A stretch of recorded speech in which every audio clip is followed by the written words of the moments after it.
네. 검찰이 최동욱 전 검찰총장의 혼외 아들 의혹에 대한 수사 결과를 발표했습니다. 검찰은 최 전 총장의 혼외 아들이 사실상 있다고 결론을 냈고 청와대의 혼외 아들 뒷조사에 대해서는 대부분 무혐의로 판단했습니다. 취재기자 연결합니다. 배성준 기자. 네, 서울중앙지검입니다. 네. 수사팀이 최동욱 전 총장에게 혼외 아들이 있다 이렇게 결론을 냈군요. 네, 검찰은 최동욱 전 총장의 혼외 아들이 사실상 존재하는 것으로 조사됐다고 밝혔습니다. 네, 검찰은 최동욱 전 총장의 혼외 아들 의혹이 불거진 뒤 아들의 모친으로 알려진 임모 여인에 대한 명예훼손과 개인정보 유출 사건을 수사해왔습니다. 수사 결과 혼외 아들로 의심된 최모군이 최 전 총장의 아들이 맞다는 여러 증거 자료와 간접 증거를 확인했다고 설명했습니다.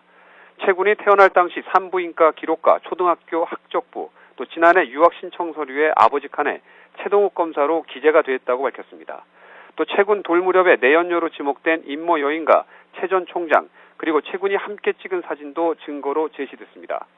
임 여인이 주변 사람들에게 한 말과 최 전 총장이 임 여인에게 보낸 이메일 등을 통해서도 최 전 총장이 최 군의 아버지라는 사실이 확인된다고 밝혔습니다.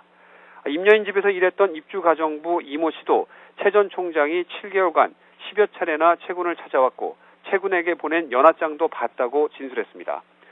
결국 검찰은 임 여인의 임신 단계에서부터 출생, 성장 과정, 외국 유학에 이르기까지 중요한 대목마다 최 전 총장이 최 군의 아버지로 표기되거나 처신해왔고 임 여인도 최 군의 아버지로 대하는 행동을 해왔다며 친자 관계를 간접 사실과 경험칙에 의해서 판단할 수 있다고 말했습니다.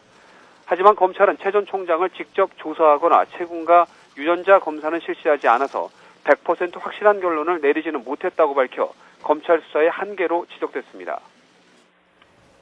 또 혼외 아들로 의심된 최 군에 대한 청와대의 뒷조사에 대해서는 일부만 불법으로 판단을 했다고요? 네, 검찰은 지난해 6월 11일 서초구청을 통해 가족관계 등록부를 조회한 조호영 전 청와대 행정관과 국정원 직원 송모 씨, 서초구청 조희재 국장을 개인정보 불법 조회와 유출로 불구속 기소했습니다. 청와대 정식 감찰이 이루어지기 전에 개인적으로 최 군에 대한 뒷조사를 벌인 것으로 판단한 것입니다. 다만 그 이후에 이루어진 정보 조회는 모두 정상적인 감찰 활동으로 봤습니다. 6월 24일 무렵부터 청와대 특별감찰반이 꾸려져서 최 군 어머니에 대한 변호사법 위반 첩보와 관련된 감찰이 이루어졌다는 설명입니다. 임 여인이 최 전 총장의 부인으로 행세하면서 사건 관련 금품을 수수했다는 첩보가 있어 사실관계 확인 차원이었다는 것입니다. 하지만 당시 임 여인이 최 전 총장의 부인이 아니라는 사실을 확인하고 감찰을 중단했다가 지난해 9월 혼외 아들 보도 이후 다시 감찰반 전원이 투입됐다고 설명했습니다. 따라서 지난해 6월 청와대 교육문화비서실, 민정수석실, 고용복지비서관실 등을 통한 전방위적인 신상조회는 모두 정당한 감찰 활동으로 판단됐습니다. 검찰은 임 여인을 변호사법 위반으로 불구속 기소했습니다. 이와 함께 최 군에게 거액을 송금한 최동욱 전 총장의 고등학교 동창 이모 씨도 회삿돈 횡령 혐의로 구속 기소됐습니다.